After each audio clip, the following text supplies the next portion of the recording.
How we doing, guys? Welcome to DT's Daily. We are back for another week, and I hope every single one of you have had a really good weekend. Now, Monday means we're going to take a look back at all of the action from the Premier League over the course of the weekend. Plenty of goals, plenty of drama, and of course, plenty of talking points. I represent my fucking self. How we doing, guys? Welcome to DT's Daily. That's right.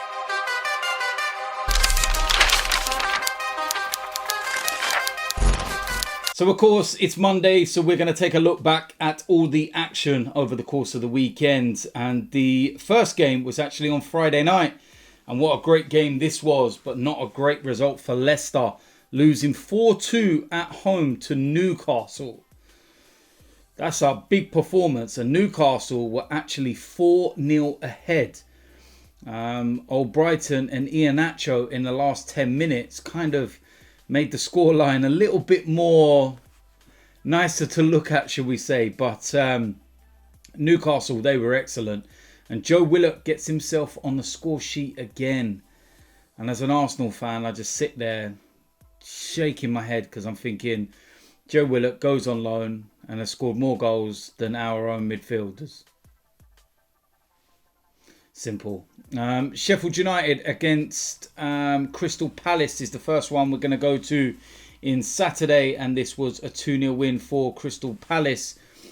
Sheffield United, of course, are already relegated. Crystal Palace are safe, and it was a comfortable 2-0 win, and goals at each end of the game. Benteke within 2 minutes, and then Eze in the last 2 minutes. So good 3 points for them. Leeds United against Tottenham, and this was a 3-1 win for Leeds United. And Spurs took the lead in this game. No, they didn't actually. Dallas took the lead for Leeds United. Then Spurs equalised, and then Leeds went ahead. Patrick Bamford, Rodrigo, and it was quite convincing, to be honest with you. It was a good performance for them, and not a great day for Spurs. Liverpool against Southampton. This was a 2-0 win for Liverpool. Mane and then Thiago. Rare name on the team sheet or score sheet. And that's keeping Liverpool in contention for those Champions League places. And we will go and have a look at the table in a moment. The big game of Saturday was Manchester City against Chelsea. Man City, with a victory, would be champions. They went 1-0 ahead. Raheem Sterling, but listen, that was not the start of the talking points. A penalty, Sergio Aguero. Oh, it looks great when it works. It looks awful when it doesn't. He tried one of those Panenka penalties.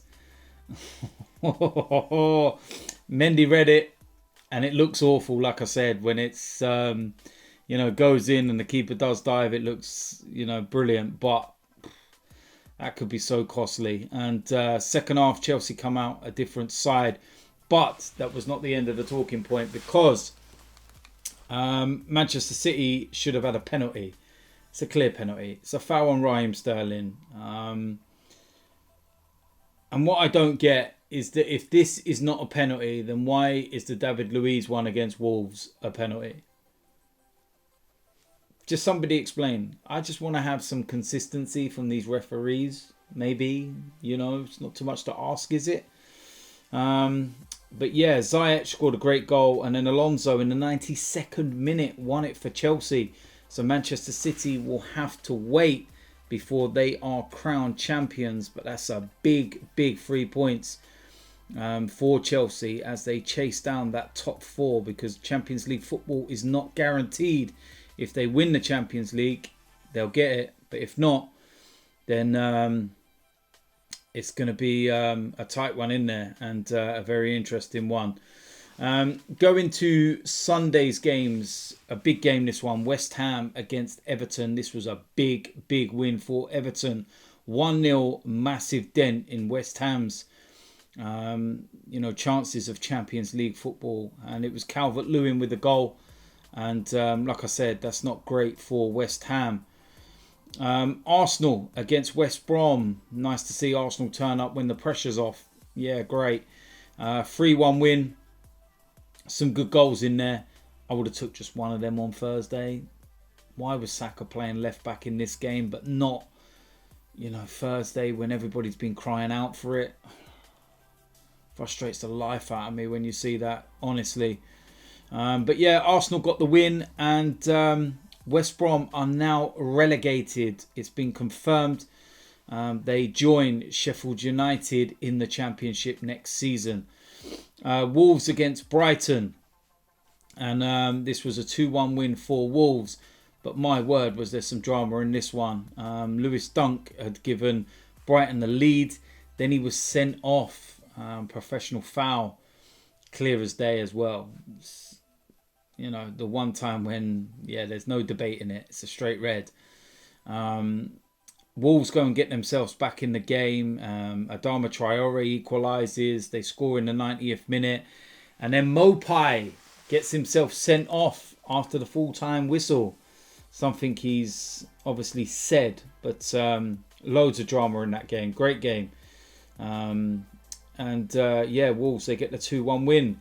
Aston Villa against Manchester United. This was a 3-1 win for Manchester United. And that means, of course, that Man City are not champions. If they would have actually lost this game, then City would have won the title. But they keep going. Aston Villa took the lead, but again, talking points. Manchester United get another penalty. I'm not doubting that. It was a penalty. They go 2-1 ahead, 3-1 ahead. And then you have a few incidents. And one in particular is a penalty at the other end. Mason Greenwood. It's a handball. It's a handball. It's not given.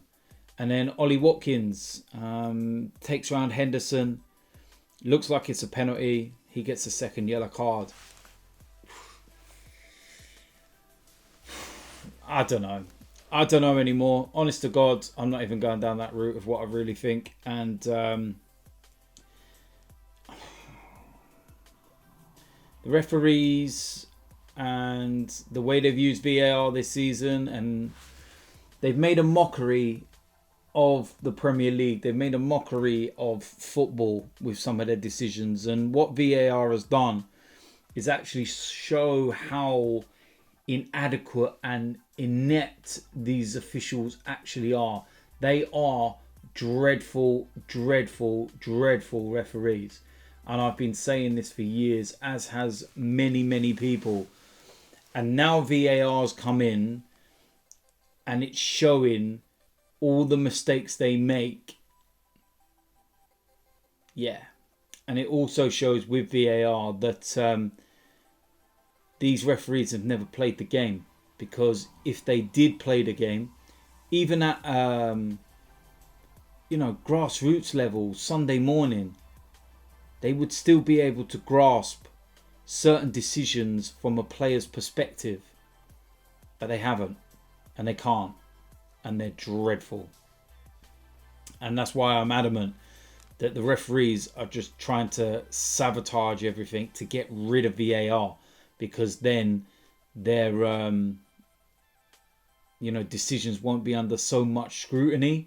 Yeah, they'll make mistakes and everyone will say that was wrong, etc. But then they can go, I only had one look at it. It was fast. It was something happening and I didn't see it quite right, or whatever it might be. They had an excuse and a reasoning. Now there's no excuse and reasoning. You can go and watch it on a television screen and have a look and go, yeah, that's a foul, or that isn't, etc., etc. But they still get it wrong. Make it make sense. So there we go. That is it for today's DT's Daily. As usual, let me know in the comment section what you think about today's topics. If you're new around here, hit the subscribe button, smash a like on this video, and I will see you lot soon. I'm out of here.